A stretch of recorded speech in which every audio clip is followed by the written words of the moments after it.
What characterized Spanish colonial city planning? Have you ever wondered how Spanish colonial cities were designed and organized? Spanish colonial city planning in Latin America was marked by a thoughtful approach to urban design. At the heart of this planning was a grid system known as the traza or Spanish grid. This layout was established following the laws of the Indies, which were royal ordinances that set out detailed rules for town planning. These laws aimed to create order and efficient governance in the colonies. One of the most striking features of these cities was the central plaza.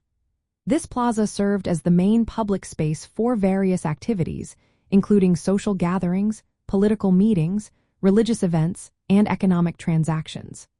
Surrounding the plaza were essential buildings like the cathedral or main church, the town hall, known as the cabildo, and the residences of influential citizens and officials. The streets were laid out in a regular grid pattern, with streets intersecting at right angles. This design made navigation straightforward and allowed for easy division of land. The grid pattern also facilitated city expansion, adapting only when the natural geography required it. Another important aspect of Spanish colonial city planning was the hierarchical organization of space. The elites and colonial authorities lived close to the plaza, while lower classes and indigenous populations were often located farther away, typically on the city's outskirts. This spatial arrangement reflected the social structure of the time. The buildings in these cities represented the three pillars of colonial authority: the crown, the Catholic Church, and commerce. These structures converged around the central plaza, symbolizing and reinforcing the power dynamics of the colonial system. Markets and commercial areas were also strategically placed near the plaza, integrating economic life into the heart of the city. This arrangement ensured that commerce was easily accessible to the population. The grid plan was inspired by Renaissance urban ideals and Roman city planning traditions.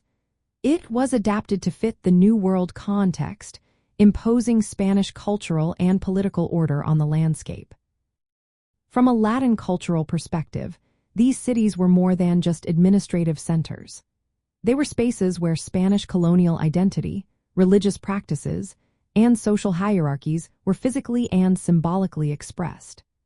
The planning reflected the imposition of Spanish norms, but also laid the groundwork for the cultural and social life of Latin American urban centers that continue to thrive today. Many modern Latin American cities still retain this colonial grid and central plaza, which remains as vital hubs of civic life. The layout supports communal gatherings, religious festivals, and markets that are central to Latin culture. The spatial organization has influenced social interactions and urban development patterns, shaping Latin American identities over time. Spanish colonial city planning was characterized by a centrally focused grid layout, a prominent plaza surrounded by key institutions, and a spatial hierarchy that reinforced colonial social order. This planning legacy has played a lasting role in shaping the urban and cultural landscapes of Latin America.